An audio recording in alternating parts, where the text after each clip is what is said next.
नमस्कार। इसके पूर्व की कक्षा में मैंने आदिकाल की चर्चा की। आज चलते हैं भक्ति काल की ओर। देश में मुगलिया सल्तनत के संप्रतिष्ठित हो जाने के पश्चात हिंदू जनता के हृदय में गौरव, गर्व एवं उत्साह के लिए कोई स्थान नहीं रह गया था। उनके सामने ही उनके देव मंदिर एवं देव मूर्तियां ध्वस्त किए जा रहे थे। पूज्य पुरुषों का सरेआम अपमान हो रहा था। ऐसी दशा में अपनी वीरता के गीत गाने या वो सुनने की क्षमता उनके भीतर शेष नहीं बची थी। अपने पौरुष से हताश जाति के लिए भगवान की शक्ति और करुणा की ओर ध्यानाकृष्ट करने के अतिरिक्त संभवतः कोई दूसरा मार्ग ही नहीं बचा था। यह तो हुई राजनीतिक परिस्थिति। यदि धार्मिक स्थिति की ओर ध्यान दें तो आदिकाल के अंतर्गत यह परिसिद्ध हो गया था कि किस प्रकार वज्रयानी, सिद्ध, कापालिक आदि देश के पूर्वी भागों में तथा नाथपंथी जोगी पश्चिमी भागों में रमते चले आ रहे थे। धर्म का प्रवाह कर्म, ज्ञान और भक्ति, इन तीन धाराओं में सतत प्रवहमान रहता है। इन तीनों के सामंजस्य से ही धर्म अपनी पूर्ण सजीव दशा में विराजमान रहता है। कर्म के बिना वह लूला, लंगड़ा, ज्ञान के बिना अंधा और भक्ति के बिना हृदय विहीन और निष्प्राण हो जाता है। किंतु इस अवधि में कालदर्शी भक्त कवि जनता के हृदय में दबी हुई भक्ति को जागृत करने में लग गए थे। प्रेम स्वरूप ईश्वर को सामने लाकर भक्त कवियों ने हिंदू और मुस्लिम दोनों को मनुष्य के सामान्य रूप में दर्शन कराकर भेदभाव की भावना को कोसों दूर ढकेल दिया था। भक्ति का जो सोता दक्षिण की ओर से धीरे धीरे उत्तर भारत की ओर फैल रहा था, उसने भक्ति काल की पृष्ठभूमि ही तैयार नहीं की, बल्कि उसे उर्वर भी कर गए थे। इस प्रकार भक्ति काल का प्रादुर्भाव हुआ। तो चलते हैं अब आज के विषय की ओर, जो है भक्ति आंदोलन काल की पृष्ठभूमि और विविध धाराएं। हिंदी साहित्य के इतिहास में भक्ति काल एक ऐसी कालावधि का संसूचक है जब हिंदी साहित्य ने बहुविध उत्कर्षता हासिल की। एक विलक्षण और दुर्लभ संयोग था कि इस काल में संपूर्ण भारत में एक साथ ही भक्ति की लहर तरंगायित होने लगी थी। इस कालावधि में महाराष्ट्र में तुकाराम, मध्य प्रदेश में सूर तुलसी कबीर जैसी, गुजरात में नरसिंह मेहता, राजस्थान में मीरा, बिहार में विद्यापति, बंगाल में चंडीदास तथा असम में शंकर देव जैसे भक्त संत कवि एक ही समय कैसे आविर्भूत हुए, यह एक महज संयोग था अथवा परिस्थिति की आवश्यकता, समझ से परे की बात है। आचार्य शुक्ल ने जिसे पूर्व मध्य काल कहा है, वही भक्ति काल है। इस चेतना ने एक आंदोलन का स्वरूप अख्तियार कर लिया था। काल विभाजन और नामकरण के आधार पर आचार्य शुक्ल ने इसकी संवत 1375 से 1700 तक की सीमा निर्धारित की है। भक्ति की यह चेतना दो धाराओं में प्रवहमान हुई। पहला, ईश्वर के निर्गुण रूप पर आधारित, जिसे निर्गुण धारा कहते हैं, और दूसरा ईश्वर के सगुण रूप पर आधारित, जिसे सगुण धारा की उपमा दी जाती है। इन दोनों धाराओं पर आधारित कवियों को क्रमशः संत और भक्त की संज्ञा से अभिहित किया गया। संत शब्द की व्युत्पत्ति शांत से मानते हुए संत रूपी परम तत्व के ज्ञाता को संत नाम से पुकारा गया। परमात्मा की प्राप्ति हेतु जो अपने तथा पराये के विभेद को मिटाकर आत्मोन्नयन के मार्ग पर चलते हैं, वही वास्तव में संत होते हैं। तभी तो कहा गया है, जात जात पात पूछे नहीं कोई, हरि को भजे सो हरि का होई। यही स्वर को प्रबल बनाने वाले ये संत कवि सर्वधर्म संभाव एवं सर्वे संतु निरामया या सर्वे भवन्तु सुखिनः में आस्थावान थे। सगुण भक्ति धारा के दो प्रभाग हुए, कृष्ण भक्ति प्रभाग और राम भक्ति प्रभाग।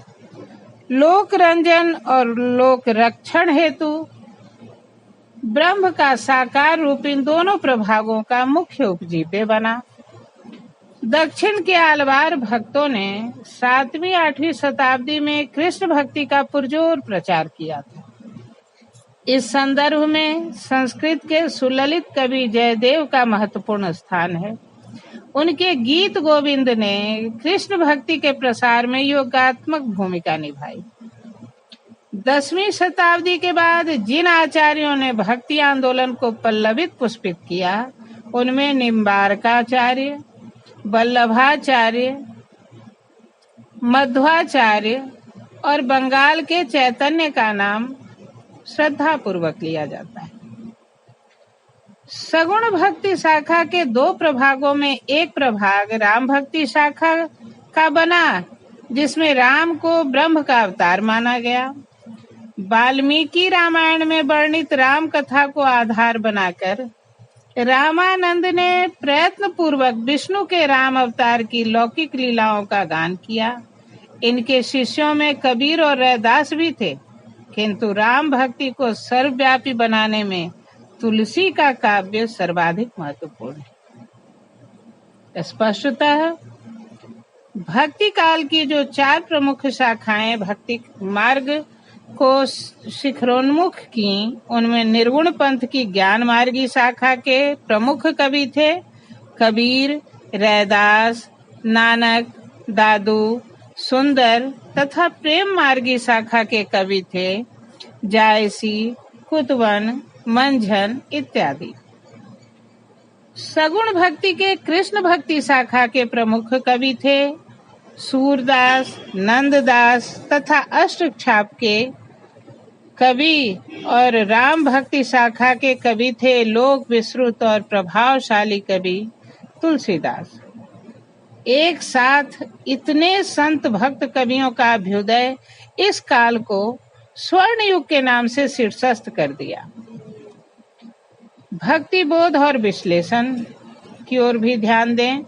संपूर्ण भक्ति काव्य की आधारित चेतना भक्ति चेतना इसलिए जरूरी है कि बिना भक्ति शब्द के अंतर्गुह्य अर्थ को स्पष्ट किए भक्ति काव्य को नहीं समझा जा सकता है। शब्द कोशों में इसके अनेक पर्यायवाची शब्द हैं, जैसे उपासना, अनुराग, आराधना, पूजा इत्यादि।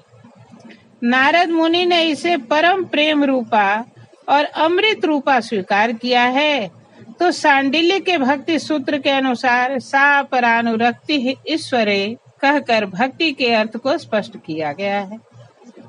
आचार्य शुक्ल ने इसे प्रेम और श्रद्धा शब्द से रूपायित किया। निर्गुण संतों ने प्रेम लक्षणा भक्ति को जो निष्काम होती है उसे स्वीकार किया है। भक्ति भाव है या रस, इस संबंध में साहित्यकारों में मतभेद है। आचार्य मम्मट ने काव्य प्रकाश में भक्ति को जहाँ देव विषयक रति माना, तो पंडित जगन्नाथ ने रस गंगाधर में रस की संज्ञा दे दी। कन्हैयालाल पोद्दार ने सिर्फ भाव न मानकर भक्ति रस स्वीकार किया। वहीं वल्लभाचार्य ने हरि भक्ति रसामृत सिंधु में भक्ति रस का विस्तृत एवं शास्त्रीय विवेचन कर दिया।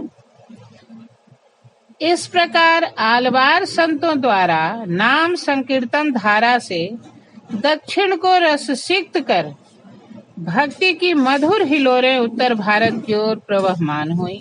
तभी तो कहा गया है, भक्ति द्राविड़ उपजी लाए रामानंद, अब प्रगट कियो कबीर ने 7 द्वीप नवखंड। इस प्रकार भक्ति दक्षिण की यात्रा करती हुई आचार्यों के द्वारा उत्तराभिमुख होकर कबीर, जायसी, सूर और तुलसी जैसे भक्त कवियों में मुखरित होकर हिंदी साहित्य का स्वर्ण युग निर्मित कर गई। वस्तुतः हिंदी साहित्य में रचनाओं की दृष्टि से ही नहीं, संपूर्ण सांस्कृतिक अभिचेतना, प्रमुख सामाजिक अभिचेष्टा और कलात्मक अभिव्यक्ति की दृष्टि से भी भक्ति काल ही रही। हिंदी साहित्य में भक्ति काल और मुगल साम्राज्य की स्थापना का एक ही काल है। इस काल में बृहत हिंदू समाज की जो मनोवैज्ञानिक दशा थी, उसका चित्रण आचार्य शुक्ल ने अपने हिंदी साहित्य के इतिहास में बड़े मार्मिक शब्दों में किया। वे कहते हैं कि देश में मुसलमानों का राज्य प्रतिष्ठापित हो जाने पर हिंदू जनता के हृदय में गौरव, गर्व और उत्साह के लिए अवकाश ही न रह गया था। अपने पौरुष से हताश जाति के लिए भगवान की भक्ति और करुणा की ओर ले जाने के अतिरिक्त दूसरा मार्ग ही क्या बचा था। बड़ा ही मार्मिक प्रसंग है। खैर, उत्तर भारत की स्थिति दक्षिण भारत की स्थिति से भिन्न थी। उत्तर भारत को ऐतिहासिक रूप से निरंतर विदेशी आक्रांताओं का सामना करना पड़ रहा था। सिकंदर से लेकर शहाबुद्दीन गोरी तक और तदुपरांत अहमद शाह अब्दाली तक उत्तर भारत को बाध्य आक्रमणकारियों की बाढ़ को झेलना पड़ रहा था। यूनानी, शक, हूण, अरब, तुर्क, मंगोल और अफगान आदि विदेशी जातियां आक्रमणकारी के रूप में आती रही थी। वहीं दक्षिण भारत की स्थिति भिन्न थी। वहां विदेशी आक्रमणकारी न होने से शांत वातावरण था, किंतु सामंती व्यवस्था अधिक प्रतिक्रियावादी रूप धारण कर जा रही थी। विद्रोह का नया स्वर परंपरा का संस्कार करके उठा था। समाज और धर्म के ठेकेदारों ने अपनी स्वार्थ सिद्धि के लिए जो धर्म की रूढ़ और नवीन स्वार्थपरक व्याख्या करनी शुरू कर दी थी, इस नए चिंतन ने उसी को चुनौती देते हुए वेदों और उपनिषदों में व्याप्त धर्म की ही पुनर्स्थापना करने का प्रयास किया। शंकराचार्य इस विद्रोही स्वर के प्रथम उद्घोषक थे। उन्होंने अद्वैतवाद की स्थापना की। दक्षिण के इस नए जनवादी धार्मिक आंदोलन ने उत्तर भारत को गहरे रूप से प्रभावित किया था।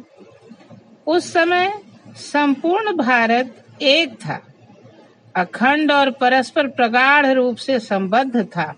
यही कारण था कि देश के एक कोने से उठा प्रबुद्ध स्वर संपूर्ण देश में व्याप्त हो जाता था। इस आंदोलन ने विभिन्न धर्मों, मतों, संप्रदायों में विभक्त भारतीय जनता को पुनः एक सूत्र में बांध दिया था। निसर्गतः भक्ति की यह भावना न तो ईसाईयत की देन है और न तत्कालीन राजनैतिक दृष्टि से पीड़ित और धार्मिक अत्याचार का परिणाम मात्र ही। उसका विकास तो स्वाभाविक था। तत्कालीन परिस्थितियां उसे अवश्य ही परिपुष्ट करने में सहायिका सिद्ध हुई थी। अब मैं आती हूँ भक्ति आंदोलन और तत्कालीन विचारधाराओं की ओर। भक्ति के विकास में विभिन्न विचारधाराओं का योग रहा है। पहला, सिद्धों का प्रभाव। बौद्ध धर्म के परवर्ती सिद्ध साधकों ने इस रूप को जन्म दिया था। ये लोग अशिक्षित होने के कारण तर्क या आस्था का अवलंबन ग्रहण न करते थे। चमत्कारों द्वारा ही समाज को प्रभावित करने का प्रयत्न करते रहते थे। बौद्ध धर्म के परवर्ती रूपों जैसे वज्रयान तथा सहजयान, पाशुपत मत योग परंपरा, सूफी मत आदि ने भी भक्ति काल की कई नई बातें स्वीकार करा दी। ये चित्त शुद्धि तथा निर्मल चरित्र को काफी महत्व देते थे। दूसरा है अद्वैतवाद का प्रभाव। संतों पर अद्वैतवादी विचारधारा का भी काफी प्रभाव पड़ा। संत कभी माया की सत्ता और जीव ब्रह्म की एकता को स्वीकार करते हैं। ये ब्रह्म की प्राप्ति के लिए वे विशिष्ट अद्वैतियों की भक्ति भावना को तो स्वीकारते हैं, परंतु उनकी द्वैत भावना को स्वीकार नहीं करते। तीसरा है सूफी प्रभाव। सूफी मत के भावात्मक रहस्यवाद ने भी इस भक्ति धारा को काफी प्रभावित किया। नीरस ब्रह्मवाद पर सूफी प्रेम भावना का प्रभाव पड़ने से उसमें सरसता आ गई थी। हठ योगियों के नाथ पंथ का भी संतों पर प्रभाव पड़ा, किंतु निर्गुण भक्ति धारा अपनी नीरसता के कारण साहित्य के सरस क्षेत्र को अधिक प्रभावित नहीं कर सकी। तदुपरांत सगुण भक्ति धारा अपने दो रूपों, कृष्ण भक्ति धारा और राम भक्ति धारा तथा उनके विभिन्न उप संप्रदायों में विभक्त हो गई। इस प्रकार भगवत भक्ति की जो लहर दक्षिण से उठी थी, वह उत्तर भारत की भक्ति परंपरा से समन्वित होकर संपूर्ण भारतवर्ष में व्याप्त हो गई। यह आंदोलन ऐसा देशव्यापी धार्मिक तथा सांस्कृतिक चेतना का उद्घोष बन गया था, जिसने विखंडित हो रहे भारत को पुनः एकता के दृढ़ सूत्र में आबद्ध कर दिया था। अब भक्ति आंदोलन की विभिन्न धाराओं पर एक नजर दौड़ा लें। पहला, निर्गुण पंथ की ज्ञानाश्रयी शाखा। यह हिंदुओं की ओर से हिंदू मुस्लिम एकता स्थापित करने की इच्छा का परिणाम थी। ये सब देवी देवताओं को एक परमात्मा का ही रूप मानते थे। एकः सत् विप्रा बहुधा वदन्ति। हिंदुओं का निर्गुणवाद खुदावाद के बहुत निकट था। इसमें खुदा की एकता और निराकारता सम्मिलित थी। संत कवियों ने निर्गुणवाद के आधार पर ही राम और रहीम की एकता का समर्थन एवं हिंदू मुसलमानों की निरर्थक रूढ़ियों का विरोध कर दोनों जातियों में अविरोध भाव उत्पन्न करके एक नया मार्ग प्रशस्त किया था। महात्मा कबीर इस पंथ के प्रमुख प्रवर्तक थे। इसके अन्य प्रमुख कवि थे रैदास, मलूकदास, नानक, कमाल, दादू आदि। इस प्रकार निर्गुणवादियों का विलक्षण अद्वैतवाद, उनकी रहस्यात्मक साधना पद्धति, धार्मिक दंभ और आडंबरपूर्ण विद्वत्ता के प्रति तीव्र विरोध की भावना तथा समाज में प्रचलित जाति पाति और ऊंच नीच की भावना का खंडन, यह सब प्राचीन बौद्ध परंपरा से आयातित वैचारिक प्रतिपत्तियां थी। दूसरा है निर्गुण पंथ की प्रेम मार्गी शाखा। यह धारा मुसलमान संतों और सूफियों की सद्भावना का प्रतिफल थी। सूफी हिंदुओं के सर्वेश्वरवाद के निकट यह पहुंच पाती हैं। ये सूफी ईश्वर को अपने प्रेम पात्र के रूप में देखना चाहते हैं, जबकि सामान्य शरीयत को मानने वाला मुसलमान ईश्वर के साथ मालिक और बंदा का संबंध मानता है। उन संतों ने हिंदू प्रेम गाथाओं को लेकर काव्य रचनाएं की तथा उनके द्वारा अपने सिद्धांतों का प्रतिपादन भी किया। इस धारा के अन्यतम कवि जयसी रहे। इनके अतिरिक्त मुल्ला दाऊद, कुतुबन, मंझन आदि भक्ति के दीवाने कवि भी थे। तीसरा है सगुण पंथ की कृष्ण भक्ति शाखा। यह धारा उन भक्तों के अंतःस्थल में प्रवहमान हुई जो अपने इष्ट देवों की पूजा अर्चना में मग्न रहते थे। वे देश और जाति का कल्याण भगवत भजन में ही देखते थे। उनकी दृष्टि में बादशाहत में फीकी थी, तभी तो उनके निमंत्रण तक को सहर्ष ठुकरा देते थे। संतन को कहाँ सीकरी सो काम, यह कहकर अकबर के बुलावे पर कुंभन दास ने कहा था। इस शाखा ने असम, बंगाल से लेकर गुजरात के बड़े भूभाग को रसमग्न कर दिया था, वह यही कृष्ण भक्ति का प्रेम प्रधान रूप था। कई संगठित संप्रदायों ने कृष्ण की जन्मभूमि गोकुल वृंदावन को प्रधान केंद्र बनाकर देश भर में प्रचार प्रसार किया था, जो शताब्दियों तक संगीत, काव्य, चित्र आदि कलाओं को प्रेरणा एवं विषय वस्तु और उद्देश्य प्रदान करता रहा। कृष्ण भक्ति शाखा इतनी समृद्ध और उत्कृष्ट है कि हम उसे न केवल भक्ति काल की प्रधान काव्य धारा कहें, वह संपूर्ण मध्य युग में तथा उसके अनंतर भी कम से कम आधी शताब्दी तक कृष्ण काव्य की ही प्रमुखता दृष्टिगोचर होती रही। इसके प्रमुख कवि सूरदास थे। वैसे विद्यापति के पद कृष्ण भक्ति आंदोलन के वेग के पूर्व ही रसिक जनों का चित्त चुराने लग गए थे। अन्य कवियों में नंददास, कुंभन दास, परमानंद दास तथा हित हरिवंश जैसे कवि भी थे। अब चौथे नंबर पर आते हैं राम भक्ति शाखा की ओर।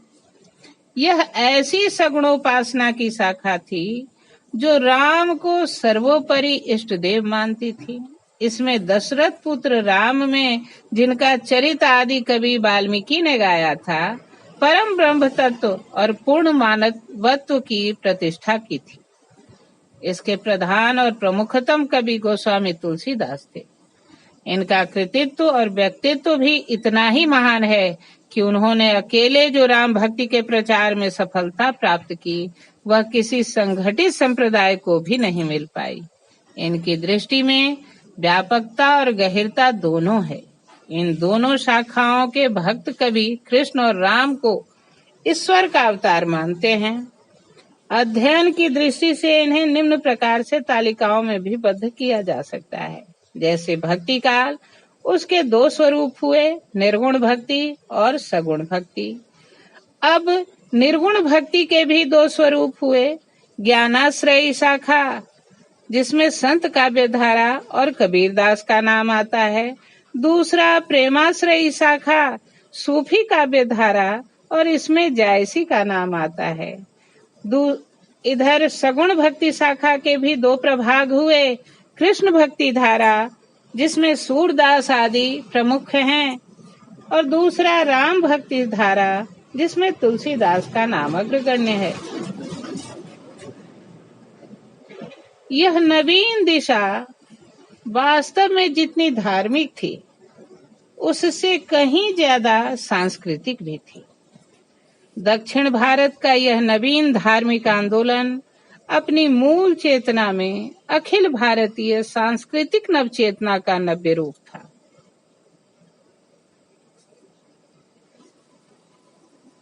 यह सचमुच ही विलक्षण युग था, जिसे स्वर्णिम युग के नाम से भी जाना जाता है। यह व्याख्यान आपको कैसा लगा? कमेंट बॉक्स में अपनी प्रतिक्रिया जाहिर कर बताएंगे।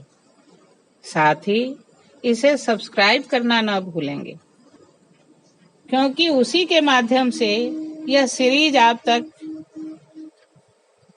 बिना व्यतिक्रम के पहुंचता रहेगा। आज के लिए बस इतना ही। फिर मिलती हूं मैं अगली कक्षा में। तब तक के लिए